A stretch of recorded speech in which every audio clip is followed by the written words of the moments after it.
comme les disciples s'étaient rassemblés autour de Jésus sur la montagne, il leur disait, vous avez encore appris qu'il a été dit aux anciens, tu ne feras pas de faux serments, mais tu t'acquitteras de tes serments envers le Seigneur. Eh bien, moi, je vous dis de ne faire aucun serment, ni par le ciel, car c'est le trône de Dieu, ni par la terre, car elle est son marchepied, ni par Jérusalem, car elle est la cité du grand roi. Et tu ne jureras pas non plus sur ta tête, parce que tu ne peux pas rendre un seul de tes cheveux blancs ou noirs. Quand vous dites oui, que ce soit un oui. Quand vous dites non, que ce soit un non. Tout ce qui est en plus vient du mauvais.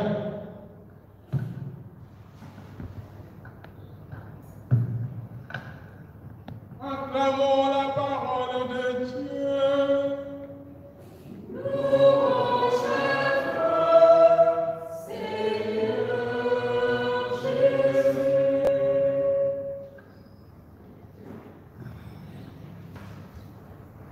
Aujourd'hui, ne fermons pas notre cœur, mais écoutons la voix du Seigneur. Aujourd'hui, ne fermons pas notre cœur, mais écoutons la voix du Seigneur.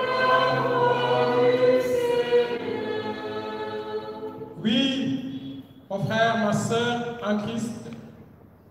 Oui, mon frère, ma sœur en Christ ici présent ou en communion avec nous sur les réseaux sociaux. Oui, mon frère et sœur croyants en Allah. Aujourd'hui, ne ferme pas ton cœur. Écoute la voix du Seigneur. Que te dit cette voix? Que me dit cette voix? Que nous dit cette voix à travers les lectures que nous venons d'entendre? Je retiens deux enseignements. Premier enseignement, tiré de la même lecture, quand Dieu commande, ses enfants que nous sommes se devons d'obéir.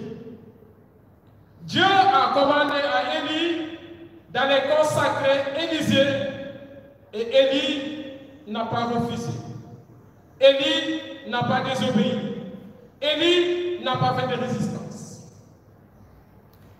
Aujourd'hui encore, il attend la même chose de ses enfants que nous sommes, et cela dans tous les aspects de notre vie. Deuxième enseignement tiré de l'Évangile. C'est Dieu qui nous obéissant nous exige, et je pèserai mes mots, nous exige à ce que nous soyons toujours logiques, que nous ne soyons pas dans la versatile. Lorsque nous disons oui, que nous mourons avec ce oui. Lorsque nous disons non, que nous évoluons toujours avec ce non. Et il y a dans beaucoup d'aspects de notre vie où nous avons dit oui. Et lorsqu'il s'agit maintenant de pratiquer ce oui, nous faisons autrement. Le Seigneur Dieu ne voudrait point nous voir agir de la sorte. Voici, chers frères et sœurs, les deux actes de notre méditation. Premier axe, quand Dieu commande, l'homme se doit d'obéir. Dans nos familles, dans nos maisons, quand les parents demandent des choses aux enfants, les enfants se doivent de dire oui papa, oui maman. D'autant plus que ce que les parents demandent aux enfants, ce n'est point pour leur mal. c'est pour toujours leur bien. Ce n'est pas pour qu'ils trébuchent, ce n'est pas pour qu'ils tombent dans un trou, mais c'est toujours pour leur bien. Lorsque les parents nous demandent d'être propres, c'est pour notre bien. Lorsque les parents nous demandent de bien travailler, c'est pour notre bien. Lorsque les parents nous demandent de prier, c'est également pour notre bien. Lorsque les parents nous demandent d'être respectueux, d'être disciplinés, d'être corrects, c'est également pour notre bien. Comment voulions-nous que Dieu puisse nous commander des choses à notre perte? Jamais au plus grand jamais, il ne fera. Quand il a dit à Élie d'aller à la rencontre d'Élysée pour le consacrer, ce n'était point pour la perdition d'Élysée, mais c'est pour sa gloire d'abord, pour le bonheur du peuple vers lequel il est envoyé et pour son propre bien. Qu'est-ce que ce Dieu nous commande aujourd'hui? Dans la vie conjugale, il te commande quoi? D'aimer. Dans la vie conjugale, il te commande quoi? D'être fidèle. Dans la vie conjugale, il te demande quoi? D'être miséricordieux. Dans ta vie familiale, qu'est-ce qu'il te demande? L'amour. Qu'est-ce qu'il nous demande dans notre vie familiale? D'aimer nos frères, nos sœurs, nos parents, nos enfants. D'être charitable à leur endroit. D'être vrai à leur endroit. D'être miséricordieux aussi à leur égard. Qu'est-ce qu'il nous demande dans la vie professionnelle? De toujours travailler. Encore travailler et toujours encore bien travailler. Travailler pour travailler, non. Je me rappelle à l'accession d'Abdoulaye Wade en 2000, durant son serment, il a dit qu'il faut travailler, encore travailler, toujours travailler. Il a très bien parlé, mais à mon humble avis, il aurait pu mieux parler. Il a oublié un adverbe très important, bien travailler. Il faut bien travailler, toujours bien travailler. Vous, du monde professionnel, vous comprenez ce que je dis. Il vous arrive de vous lever, d'aller au travail, mais vous paraissez, vous trichez. Et si vous n'êtes pas en train de bien travailler, Dieu veut que l'homme excelle toujours dans ce qu'il fait. Qu'il excelle dans sa vie conjugale, qu'il excelle dans sa relation familiale, qu'il excelle dans sa vie professionnelle, qu'il excelle dans sa relation sociale, mais également qu'il excelle dans son rapport avec lui. Qu'est-ce qu'il a commandé dans son rapport avec lui? D'avoir foi qu'en lui. Dieu a commandé, déjà dans Deutéronome, chapitre 5, Exode chapitre 20, il dit, je suis l'Éternel Dieu, tu adoreras le Seigneur ton Dieu de tout ton cœur, de toute ton âme. Il n'a pas dit je t'invite, c'est un ordre qu'il a donné. Tu adoreras. Où en sommes-nous par rapport à ce commandement divin? Quand nous allons voir les charlatans, les marabouts, les devins, les mouchaïs, les pangos, les tout, sommes-nous en train d'exécuter ce commandement divin? Lorsque nous avons des bracelets autour de nos reins, autour de nos biceps, sur nos têtes, quelques gris-gris, sommes-nous en train d'exécuter ce que l'Éternel Dieu a dit? Mon frère, ma soeur, regarde-toi dans le miroir. Je ne crois pas en un seul instant que nous puissions savoir plus que le bon Dieu, que nous puissions connaître mieux que le bon Dieu.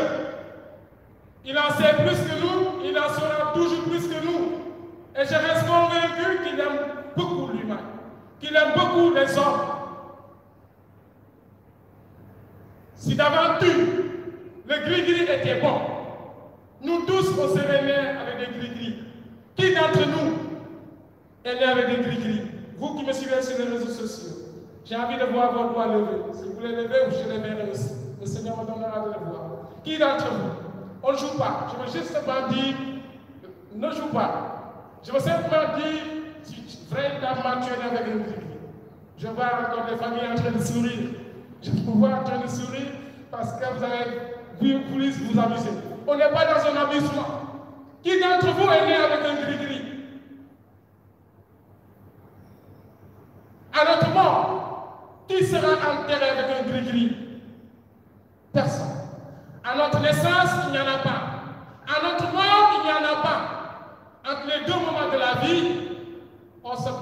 de côtoyer ce sale milieu. C'est un très sale milieu. Dieu est roi. Ces enfants que nous sommes des princes. Le prince ne doit pas marcher dans des endroits sales. Il doit rester dans des endroits propres. Oh, ce milieu fétichiste, ce milieu divinatoire, ce milieu maraboutique, ce milieu maléfique est un milieu très sale. Car Satan, il est trop sale, trop sale. Vous voyez la mouche, lorsqu'elle se pose quelque part, la mouche est très sale. Pour vous en rendre compte, regardez-le au microscope, vous allez voir combien la mouche est sale. S'il se pose un endroit, si elle se pose un endroit, même si vous la chassez, cet endroit a des traces que la mouche a laissées. Satan est trop sale. Là où il passe, il salit. Même si on le renvoie, il a laissé ses saletés. C'est pourquoi lorsque nous le renvoyons, on a besoin de le purifier cet endroit. Alors Dieu a déjà parlé, tout comme Élie avait exécuté son ordre. Mon frère, ma soeur en Christ, mon cher ami croyant, exécute ce que l'Éternel Dieu te commande. Et dans son rapport avec lui, et dans son rapport avec nos frères les hommes. D'autant plus que chaque fois que l'homme obéit à Dieu, le Seigneur se plaît d'inonder sa vie de bénédiction. La vie d'Élie était remplie de grâce. La vie d'Abraham qui a eu à dire oui à Dieu était remplie de bénédiction. Que dire de Maman Marie, qui a énormément reçu de l'Éternel Dieu. Que tout se passe, avait-il dit, selon ta parole. Et elle est restée fidèle à son oui. Et nous voici au second axe de notre méditation. Quand autour de nous, nous rencontrons des gens illogiques, nous sommes blessés. Quand autour de nous, nous croisons des gens, ou nous conversons avec des gens qui ne marchent jamais dans la logique, nous sommes décimés. Le bon Dieu également, il nous voit vivre. Depuis notre baptême, nous lui avons dit oui, même lorsque nous sommes baptisés tout petits. À travers nos parents, nous avons dit oui, Seigneur, je tiens à toi et je tiendrai à toi tout au long de ma vie. Dans la vie conjugale, quand tu as dit oui devant l'autel, tu as dit au Seigneur, je tiendrai à ma femme, je tiendrai à mon mari. Dans la vie professionnelle, dès que tu as signé ton contrat, tu as comme dit à Seigneur Dieu, je dis oui au travail que tu m'as donné. Tu as donné le travail, je vais me donner corps et âme pour ce travail. Le oui de l'homme ne doit pas être passager. C'est pourquoi Jésus aujourd'hui dans l'évangile, c'est écrié que votre oui soit oui, que votre non soit non. Au baptême, on dit rejetez-vous à Satan. Et tous nous ouvrons la bouche. Oui, je le rejette. Rejetez-vous le péché. Oui, je le rejette. Mais après que nous tournons le dos, un frère ou sœur nous appelle. Il dit, il y a un charlatan qui est à côté. On y va. Il y a un marabout qui est à côté. On y va. Il y a un Bouchaï qui est là-bas. On y va. Il y a une côte qu'il faut aller chercher à Guinée-Bissau. On y va. Et qu'est-ce qu'on fait? On se lève. Où est le oui que nous avions dit depuis le baptême? Où est le non que nous avons dit depuis le baptême? Ce oui, Dieu le veut permanemment. Ce oui, Maman Marie nous a montré qu'il est à préserver, qu'il est à garder, qu'il est à entretenir, qu'il est à sauvegarder, qu'il est à protéger. C'est pas un oui à laisser en rade. C'est pas un oui à mépriser. C'est pas un oui à ne pas entretenir. Alors, avec Dieu, il n'est jamais trop tard pour bien faire. Si dans mon rapport avec lui, mon oui, je n'avais pas bien tenu, revenons. Il ne nous fermera jamais ses portes. Si dans mes relations avec mes frères et les autres, le oui que j'avais dit, bas de l'aile, il n'est jamais trop tard pour se ressaisir. Dieu est d'ailleurs fier lorsqu'il voit ses enfants prendre conscience qu'ils avaient mal fait et qu'ils se mettent sur le chemin du retour. L'entêtement humain vis-à-vis de Dieu est destructeur. L'entêtement humain vis-à-vis de Dieu appelle notre malédiction. Après on se plaint, où était Dieu pour que telle chose m'arrive? Où était Dieu pour que le sorcier m'amène? Où était Dieu pour que le marabout m'amaraboute? Où était Dieu pour que le dîner, le rap, ce mari de nuit, cette femme de nuit me persécute? Dieu, il était où? Au même endroit. Où? Dans son royaume. Satan n'a plus place au royaume de Dieu. Et nous pouvons vivre d'une certaine manière, ici sur terre, que nous puissions être au royaume de Dieu. Et si le malin ne posera jamais sa vertu de nous, je ne cesse de le dire encore, je le répète. Chaque fois que le malin a persécuté un enfant de Dieu, chaque fois que le malin a pris le dessus sur les enfants de Dieu, c'est parce que tout simplement ces enfants se sont éloignés de lui. Le oui qu'ils avaient dit jadis, ils ne l'ont pas vécu. Ils ont préféré dire non à Dieu. Non à Dieu appelle malheur dans notre vie. Non à Dieu appelle la tristesse dans nos vies. Non à Dieu appelle l'angoisse autour de nous. Non à Dieu appelle la souffrance dans notre quotidien. Ouvrons bien les yeux, regardons tous ceux qui ont dit oui à Dieu.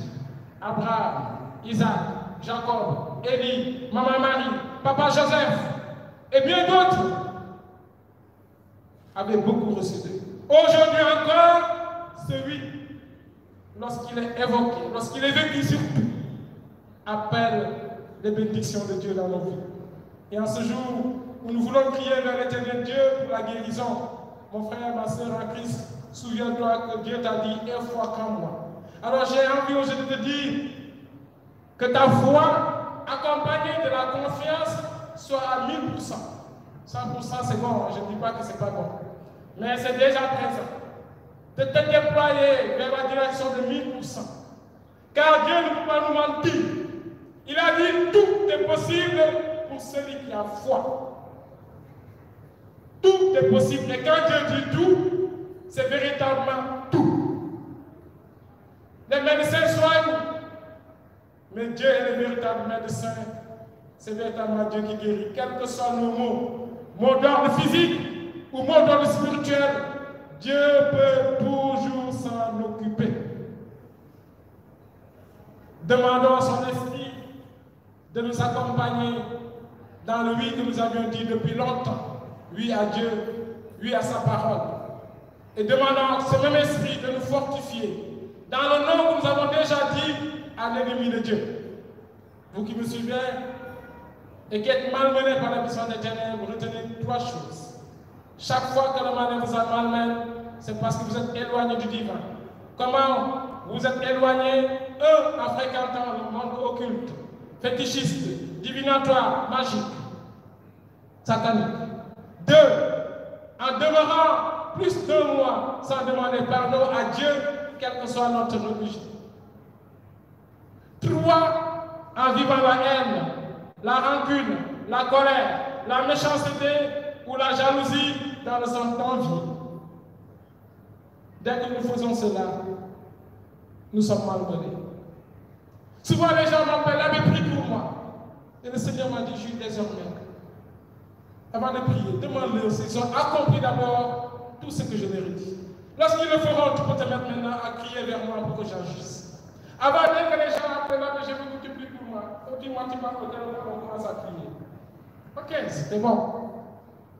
Mais je veux des résultats positifs. Et c'est possible quand nous faisons d'abord ce que Dieu dit. C'est pourquoi j'aime toujours poser la question aux gens, est-ce que tu vas chez les marabouts? Est-ce que tu te confesses mensuellement pour toi chrétien? Est-ce que tu n'as pas de haine, de rancune, de colère, de méchanceté? Si tu me dis oui, je dis non. Fais d'abord tout l'opposé de ce que je viens de te demander et après tu m'appelleras. Mais on me dit, non, tu peux prier. C'est comme si on est sommeil. Je me dis ceci. Dieu te dit, reste sous mon ombre. Et toi, tu dis, non, je m'en vais au soleil de Satan.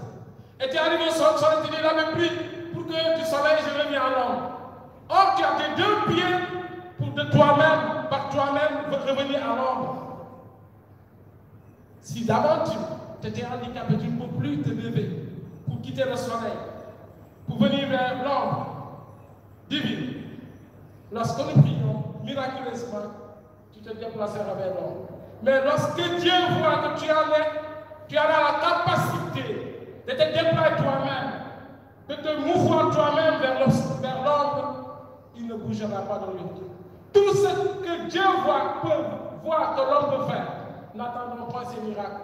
S'il voit que je peux soulever une bouteille d'eau, même si je me mets à prier 24 heures sur 24, cette bouteille d'eau, Dieu ne la fera pas bouger. Parce qu'il sait que par moi-même, je peux déplacer cette bouteille d'eau. Mais lorsque j'ai 1000 litres d'eau, par moi-même, je ne peux pas les déplacer. En priant le Seigneur et en insistant, il peut miraculeusement déplacer ces 1000 litres d'eau. Le Dieu des miracles est le même. Pour que nous puissions voir ces miracles, faisons d'abord le minimum qu'il nous demande. Ce minimum, c'est quoi? C'est la foi inébranlable en lui. Pas une foi vacillante. Ce minimum, c'est quoi? C'est la pureté du cœur. Et ce minimum, c'est quoi? C'est l'humilité. Que notre mère, la Vierge Marie, intercède pour nous, afin que nous puissions marcher véritablement sur cette route tracée par l'Éternel Père, l'Éternel Fils, l'Éternel Esprit, qui règne pour les siècles des siècles.